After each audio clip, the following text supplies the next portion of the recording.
Chers frères et sœurs en islam, nous allons vous parler aujourd'hui des actes qui annulent purement et simplement le jeûne.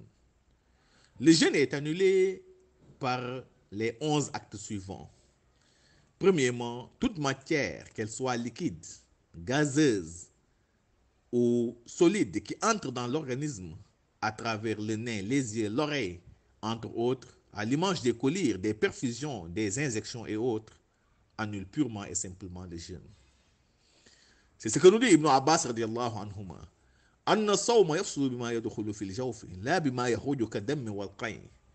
Que le jeûne est annulé par tout ce qui entre dans l'organisme et non par ce qui en sort, comme les saignements, les vomissements et autres.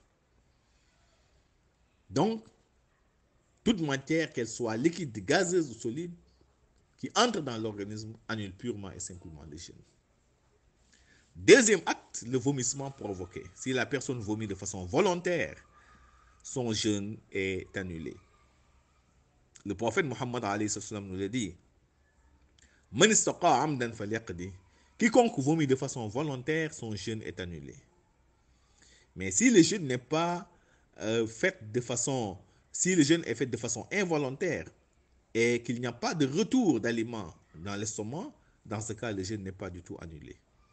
Donc, c'est clair, le vomissement provoqué.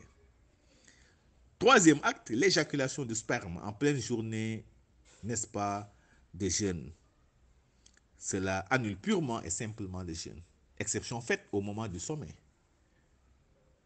Quatrièmement, le fait d'avoir des relations intimes, des relations sexuelles avec son épouse en pleine journée de Ramadan, cela annule le jeûne. Je rappelle que les relations intimes ne sont permises que la nuit, c'est-à-dire du coucher du soleil jusqu'avant l'aube. C'est durant cet intervalle que la personne peut entretenir des relations sexuelles avec son épouse. 5. Sur les actes annulatifs du jeûne, le fait de boire ou de manger par erreur ou par oubli. Cela annule purement le jeûne selon la thèse évoquée par Imam Malik. 6. Le fait de manger ou de boire croyant que le soleil s'est couché, alors que ce n'était pas le cas. Il fait toujours jour. 7. Le fait de boire ou de manger ou d'accomplir l'acte sexuel par contrainte, cela annule le jeûne. 8. Le fait d'avaler un solide non nourrissant, comme une perle ou un fil de tissu. Par exemple, celui qui avale une perle de chapelet ou autre, son jeûne est annulé. Le tailleur également, qui avale un fil de tissu, cela annule également son jeûne. 9. Le fait de boire ou de manger croyant que l'aube n'est pas encore apparue, alors qu'on est au petit matin, cela annule le jeûne. 10. L'intention de rompre son jeûne, même sans boire ni manger, cela annule le jeûne.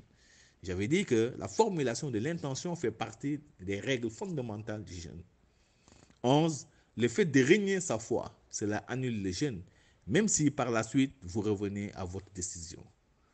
Voilà en résumé les actes qui, une fois, les 11 actes qui, une fois commis en pleine journée du Ramadan, annulent purement et simplement le jeûne et obligent le fidèle, je dis bien, à rembourser le jour rompu tout court. Maintenant, comme précision, si un fidèle rompt son jeûne de façon volontaire, sans raison valable, là, il va non seulement rembourser ce jour de jeûne rompu, mais aussi il sera soumis à une expiation qu'on appelle kafara, qui consiste soit à donner une nourriture à 60 pauvres, ou soit à observer 2 mois consécutifs de jeûne, ou soit à affranchir un esclave croyant, pratique qui n'existe plus. Chers frères et sœurs en islam, toute personne qui rompt un jour de jeûne durant le Ramadan, sans aucune raison valable, elle ne pourra plus le compenser, même s'il observait le jeûne tout le restant de sa vie. Le prophète nous dit, sallallahu alayhi wa sallam, Man aftara yawman fi Ramadan bila uzrin, lam yaqdihi siyama dahr wa insamahu. Celui qui rompt un jour de jeûne du mois de Ramadan, sans raison valable, il ne pourra plus le compenser, même s'il observe le jeûne tout le restant de sa vie.